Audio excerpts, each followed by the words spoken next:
സഞ്ജു ടെക്കിയും ധ്രുവ് റാത്തിയും രണ്ടുപേരെ ഒരിക്കലും കമ്പയർ ചെയ്യാൻ പോലും കൊള്ളാത്ത ആൾക്കാരാണെന്ന് എനിക്കറിയാം. പബ്ലിസിറ്റിക്ക് വേണ്ടിയിട്ട് അല്ലെങ്കിൽ നമ്മുടെ അക്കൗണ്ടിന് ഒരു റീച്ചിന് വേണ്ടിയിട്ട് രണ്ടും ഏകദേശം ഒരു കണക്ക് തന്നെയാണ്. സോ അപ്പോൾ അതിനിടയിൽ നമുക്ക് ഇതുപോലുള്ള ഡീമോട്ടിവേഷൻ വരുമ്പോൾ പലപ്പോഴും ഒരു വിഷമമൊക്കെ തോന്നും.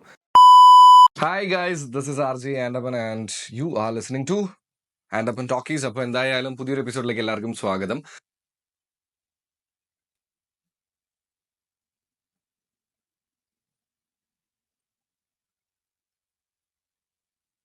ഇങ്ങനൊരു വീഡിയോ, അതായത് യൂട്യൂബേഴ്സിനെ പറ്റി ഇങ്ങനൊരു വീഡിയോ ചെയ്യേണ്ടി വരുമെന്ന് ഞാൻ വിചാരിച്ചിട്ടുണ്ടായിരുന്നില്ല.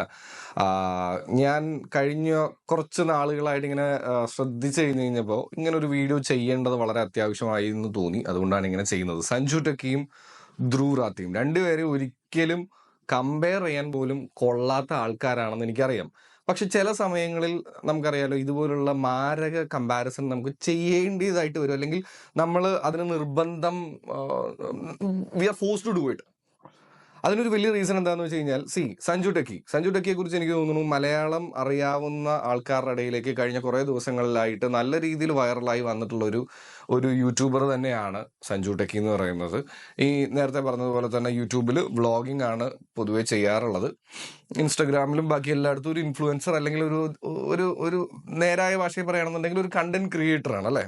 അപ്പം അദ്ദേഹത്തിന് ഈ കഴിഞ്ഞ അടുത്തുണ്ടായ ഏറ്റവും വൈറൽ ആയിട്ടുള്ള ഒരു വീഡിയോ എന്ന് പറയുന്നത് നമുക്കറിയാവുന്ന പോലെ തന്നെ സ്വന്തം കാറിൽ പൂൾ ഉണ്ടാക്കിയിട്ട് അതുമായിട്ട് എവിടേക്ക് പോയി, റോഡിലേക്ക് പോയതാണ് പുള്ളി ഉണ്ടാക്കിയ വൈറൽ സംഭവം.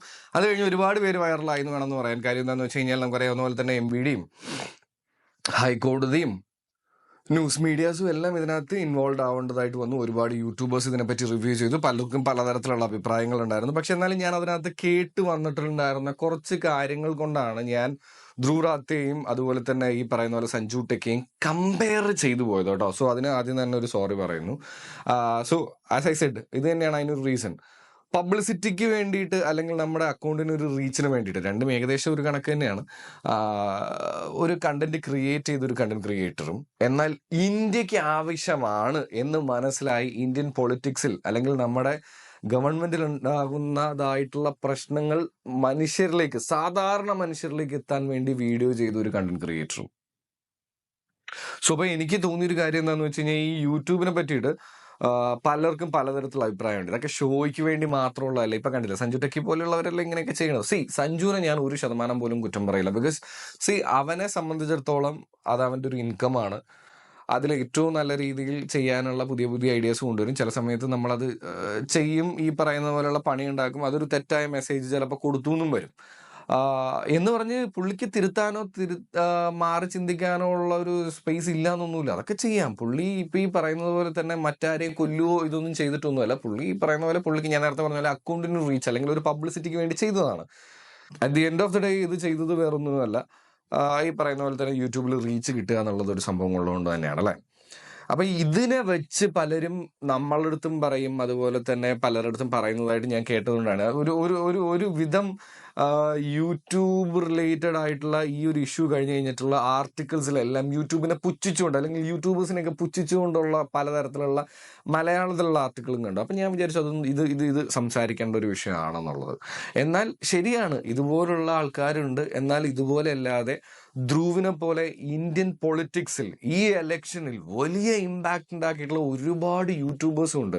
അപ്പൊ നമുക്ക് ധ്രുവിനെ പറ്റി തന്നെ ഒന്ന് ചെറുതായി പറഞ്ഞു പോവാമെന്ന് ഞാൻ വിചാരിക്കുകയാണ്. ഏകദേശം 2013 അദ്ദേഹം യൂട്യൂബിലേക്ക് വരുന്നത്, അല്ലെങ്കിൽ ഈ പറയുന്ന പോലെ തന്നെ കണ്ടന്റ് ക്രിയേഷൻ എന്ന് പറയുന്ന മേഖലയിലേക്ക് വരുന്നത്. ഏകദേശം എൻ്റെ വയസ്സിനേക്കാൾ ഒരു വയസ്സിന് വ്യത്യാസമാണ്. പുള്ളി 1994 എനിക്കറിയുന്നത്. ഞാൻ 96 ആണ്. പക്ഷെ ഏജ് കാണിക്കുമ്പോൾ 29 ഒക്കെ കാണിക്കുന്നുണ്ട്. എന്തുകൊണ്ടാണെന്ന് അറിയില്ല, ചിലപ്പോൾ വിക്കിപീഡിയയും അറിയില്ലല്ലോ. അപ്പോൾ എനിവേസ് അതിലേക്കൊന്നും ഞാൻ പോണില്ല. വിഷയത്തിലേക്ക് വരികയാണെന്നുണ്ടെങ്കിൽ ഈ പറയുന്ന പോലെ തന്നെ എഞ്ചിനീയറിംഗ് ആണ് പുള്ളി പഠിച്ചതെന്നാണ് എൻ്റെ വിശ്വാസം. അവിടെ നിന്ന് പുള്ളി ഈ പറയുന്നത് പോലെ തന്നെ യൂട്യൂബിലേക്ക് വരുന്ന സമയത്ത് ആദ്യം എഡ്യൂക്കേഷൻ ടൈപ്പ് ഓഫ് വീഡിയോസും അതിനു മുമ്പ് ട്രാവൽ വ്ളോഗ്സും കാര്യങ്ങളൊക്കെയാണ് ചെയ്തുകൊണ്ടിരുന്നത്. അവിടെ നിന്നാണ് ഒരു ചേഞ്ച് പുള്ളിക്ക് ലൈഫിൽ വരുന്നത്. പൊളിറ്റിക്സിലേക്കും പൊളിറ്റിക്കൽ തോട്ട്സും പുള്ളിയുടെ വീഡിയോസിലൂടെ പറഞ്ഞു തുടങ്ങുന്നത്. അവിടെ നിന്നൊരു വൻ ട്വിസ്റ്റ് തന്നെയാണ് അദ്ദേഹത്തിന്റെ ലൈഫിൽ എന്ന് വേണമെന്നുണ്ടെങ്കിൽ പറയാം. കാര്യം എന്താണെന്ന് വെച്ച് കഴിഞ്ഞാൽ പിന്നെ അങ്ങോട്ട് അദ്ദേഹത്തിന്റെ വീഡിയോസ് എല്ലാം മില്യനാണ്. ചെറിയ നമ്പറൊന്നുമല്ല. എനിക്ക് ആ നമ്പേഴ്സൊക്കെ കണ്ടൊരു കൊതിയായിട്ടുണ്ട് ആ മനുഷ്യൻ്റെ അടുത്ത്. അത് തന്നെ പുള്ളിയുടെ ടോപ്പിക്സിന് എത്രമാത്രം നമ്മൾ പറയില്ലേ റെലവൻസി അല്ലെങ്കിൽ റെലവൻ്റ് ആണ് എന്ന് മനസ്സിലാക്കിച്ച് തരുന്നതാണ് ആ വ്യൂസും കാര്യങ്ങളും.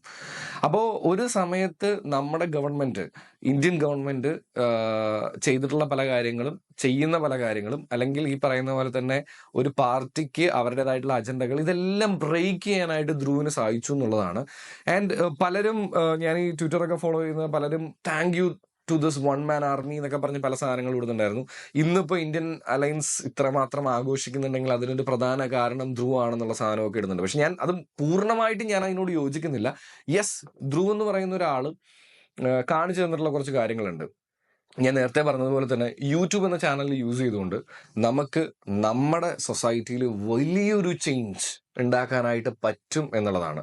ഒരു തെറ്റ് സംഭവിച്ചു കഴിഞ്ഞാൽ അത് ആൾക്കാരിലേക്ക് എത്തിച്ച് അതിനെ തിരുത്താൻ യൂട്യൂബിനെ കൊണ്ട് സാധിക്കും എന്ന് കാണിച്ചു തന്നിട്ടുള്ളൊരു വ്യക്തിയാണ്. എന്ന് പറഞ്ഞ് ഈ ഇലക്ഷനിൽ ഈ പറയുന്ന പോലെ തന്നെ കോൺഗ്രസിനും അല്ലെങ്കിൽ ഇന്ത്യൻ അലയൻസിനും മുഴുവനായിട്ടും ഒരു ഇമ്പാക്റ്റ് കിട്ടിയത് ഇതുകൊണ്ട് മാത്രമാണെന്ന് ഞാൻ വിശ്വസിക്കുന്നില്ല. യെസ്, എന്നാൽ പുള്ളിയും ഇതിനൊരു റോള് വഹിച്ചിട്ടുണ്ട് എന്നുള്ളതൊരു വലിയ സത്യം തന്നെയാണ്. പുള്ളിക്ക് ഒരു പൊളിറ്റിക്സ് ഉണ്ടെന്നൊന്നും എനിക്ക് തോന്നുന്നില്ല. എനിക്കറിയില്ല, ഞാൻ കുറച്ച് നാളുകളായിട്ടുള്ള അദ്ദേഹത്തിൻ്റെ ഒരു വീഡിയോസൊക്കെ ഫോളോ ചെയ്ത് തുടങ്ങിയിട്ട്. നമ്മുടെ കേരള സ്റ്റോറി എന്ന് പറഞ്ഞിട്ടുള്ള ഒരു ഫിലിം റിലീസായ സമയത്ത് പുള്ളിയിട്ട വീഡിയോ വെച്ചിട്ടാണ് ഞാൻ കണ്ട് തുടങ്ങുന്നത്. ഞാൻ അങ്ങനെയാണ് പുള്ളിക്കാരൻ്റെ ചാനൽ സബ്സ്ക്രൈബ് ചെയ്യുന്നതും പിന്നീട് നോക്കി തുടങ്ങുന്നതും. അപ്പം ഞാൻ പറഞ്ഞു വരാൻ ഉദ്ദേശിച്ചൊരു കാര്യം, ധ്രുവിനെ പറ്റി എനിക്ക് തോന്നുന്നു ഒരുപാട് ആർട്ടിക്കിൾസ് വന്നിട്ടുണ്ട്. ഞാൻ ഇനിയും അത് ഒന്നേന്ന് പറഞ്ഞ് വീണ്ടും പോകുന്നതിൽ വലിയ അർത്ഥമൊന്നുമില്ല. പക്ഷെ യൂട്യൂബ് എന്ന് പറയുന്നത് ഈ പറയുന്നത് പോലെ തന്നെ ഫെയിമിന് വേണ്ടി മാത്രമുള്ളതാണെന്നുള്ള ചിന്ത പലരും പല കമൻസിലൂടെ പറയുന്നുണ്ട്. അത് ചില സമയത്തൊക്കെ നമ്മൾ യൂട്യൂബർ ആണെന്ന് പറയുമ്പോൾ നമുക്കൊരു കാര്യം, ഞാനൊരു RJയിൽ നിന്ന് ഇപ്പോൾ യൂട്യൂബർ ആവാനായിട്ട് കഷ്ടപ്പെട്ടുകൊണ്ടിരിക്കുന്ന ഒരാളാണ്. നിങ്ങൾക്കറിയാം, എൻ്റെ വീഡിയോസിനൊന്നും അധികം റീച്ചോ കാര്യങ്ങളൊന്നും ഇല്ല, ചെയ്തുകൊണ്ടിരിക്കുന്നതേ ഉള്ളൂ, വന്നുകൊണ്ടിരിക്കുന്നുള്ളൂ, റെഗുലർ ആവാൻ ശ്രമിച്ചുകൊണ്ടിരിക്കുന്ന ഒരാളാണ്. സോ അപ്പോൾ അതിനിടയിൽ നമുക്ക് ഇതുപോലുള്ള ഡീമോട്ടിവേഷൻ വരുമ്പോൾ പലപ്പോഴും ഒരു വിഷമമൊക്കെ തോന്നും. സോ അപ്പോൾ അതുകൊണ്ടാണ് ഞാൻ പറഞ്ഞത്, സഞ്ജുവിൻ്റെ സൈഡിൽ സഞ്ജുവിൻ്റെതായിട്ടുള്ള ന്യായങ്ങളുണ്ട്. ഇതിനെ എല്ലാത്തിനെയും നമ്മൾ എങ്ങനെ അക്സെപ്റ്റ് ചെയ്യുന്നു എന്നുള്ളതും ഒരു വലിയ ഘടകമാണ്. ഏതൊരു സാധനവും കണ്ടു കഴിഞ്ഞ് കഴിഞ്ഞാൽ അതുപോലെ വിശ്വസിക്കേണ്ട. ഇപ്പം ധ്രുവിൻ്റെ വീഡിയോ ആണെന്നുണ്ടെങ്കിലും ധ്രുവ് പറഞ്ഞതെല്ലാം സത്യമാണെന്ന് നിങ്ങൾ വിശ്വസിക്കരുത്. അതാണ് ഞാൻ പറയുന്നത്. ഗൂഗിളിൽ നമ്മൾ സെർച്ച് ചെയ്തിട്ട് ഫസ്റ്റിലെ സാധനം മാത്രം വായിച്ചിട്ട് അത് മാത്രമാണ് സത്യം എന്ന് വിശ്വസിക്കുകയാണെന്നുണ്ടെങ്കിൽ നിങ്ങളല്ലേ മണ്ടൻ, അല്ലേ? കാരണം ഗൂഗിൾ തരുന്നൊരു വലിയൊരു ഓപ്പർച്യൂണിറ്റി ഉണ്ട്. നിങ്ങൾക്ക് ഒരു വിഷയത്തെ പറ്റി 10, 30, 500, 600 ആർട്ടിക്കിൾ നമ്മുടെ മുമ്പിലേക്ക് കൊണ്ടുവരും.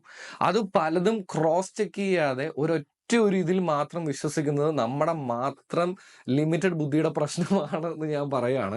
സോ അപ്പോൾ അതുപോലെ തന്നെയാണ് ഇപ്പോൾ ഈ യൂട്യൂബിലാണെന്നുണ്ടെങ്കിലും ഒരാളെ കണ്ടുകൊണ്ട് മാത്രം ഇതാണ് യൂട്യൂബർ എന്ന് വിചാരിക്കരുത്. ഇത് മാത്രമാണ് യൂട്യൂബിങ് അല്ലെങ്കിൽ യൂട്യൂബ് മേഖലയിൽ വരുന്നത് സംഭവങ്ങൾ എന്ന് വിചാരിക്കരുത്. ഒരുപാട് സംഭവങ്ങളുണ്ട്. ചിലപ്പോൾ ധ്രുവിൻ്റെ വീഡിയോസിൽ എനിക്ക് പറ്റിപ്പോയിട്ടുള്ള എനിക്ക് ഹിന്ദി അധികം അറിയുന്ന ഒരാളല്ല.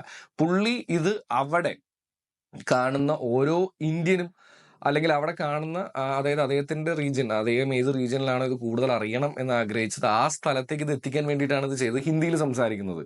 അപ്പോൾ ഇതിനൊക്കെ ഞാൻ കൺവേർട്ട് ചെയ്തിട്ടുള്ള പല ഭാഷയിലുള്ള വീഡിയോസ് കാണും. പക്ഷെ അത് ഒരെണ്ണം മാത്രമല്ല, 2, 3 കാണും. കാരണം ഈ പറയുന്ന ഒരാൾ ചിലപ്പോൾ അവർക്കൊരു അജണ്ടയ്ക്ക് വേണ്ടി ചില കാര്യങ്ങളെ മാറ്റി വെക്കാം. അപ്പോൾ അത് ആവാതിരിക്കാൻ വേണ്ടി ഞാൻ ശ്രമിക്കാറുണ്ട്. അപ്പോൾ എനിക്ക് ഇത്രയൊക്കെ പറയാനുള്ളൂ. യൂട്യൂബ് എന്ന് പറഞ്ഞു കഴിഞ്ഞാലും ഈ ഗൂഗിൾ പോലെയൊക്കെ തന്നെയാണ്, ഒരു വലിയ ലോകമാണ്. സോ അപ്പോൾ അത് ഈ പറയുന്ന പോലെ തന്നെ ഫണ്ണിൽ മാത്രം ഒതുങ്ങുന്നതല്ല, ഇൻഫോർമേറ്റീവ് ആയിട്ടുള്ള സംഭവങ്ങളും ഉണ്ട്.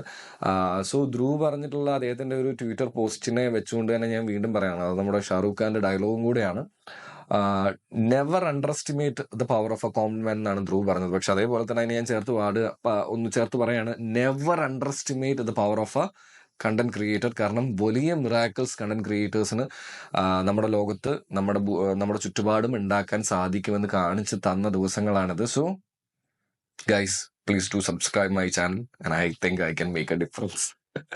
അത് ചിലപ്പോൾ ഈ പറയുന്ന പോലെ ഇപ്പം ഞാൻ വീണ്ടും സഞ്ജുവിനെ ഒന്നും കൂടെ സപ്പോർട്ട് ചെയ്യാണ്. അത് കണ്ട് സന്തോഷിച്ചവരുണ്ടാവാം, അതിലെ തെറ്റ് മനസ്സിലാക്കി ഇനി ലൈഫിൽ അത് ചെയ്യരുതെന്ന് ആഗ്രഹിക്കുന്നവരുണ്ടാവാം. സോ ഇതെല്ലാം നമുക്കൊരു എക്സാമ്പിളായിട്ട് എടുക്കാം. ആ വ്യക്തി ഇനി ചെയ്യരുത്, അത് അദ്ദേഹത്തിനൊരു എക്സാമ്പിൾ ആയല്ല. അപ്പം അങ്ങനെ എല്ലാത്തിനും നമുക്ക് പോസിറ്റീവായിട്ട് തന്നെ എടുക്കാനായിട്ട് ശ്രമിക്കാം എന്ന് പറഞ്ഞുകൊണ്ട് ഇതുപോലുള്ള വീഡിയോസിന് നിങ്ങൾ ഈ ചാനൽ ഒന്ന് സബ്സ്ക്രൈബ് ചെയ്യുക എന്നും കൂടെ ഓർമ്മിപ്പിച്ചുകൊണ്ട് എല്ലാവർക്കും ചിൽ കുപ്പിച്ചിൽ വിഷ് ചെയ്തുകൊണ്ട് ആൻഡ് അപ്പൻ സൈനിങ് ഓഫ്.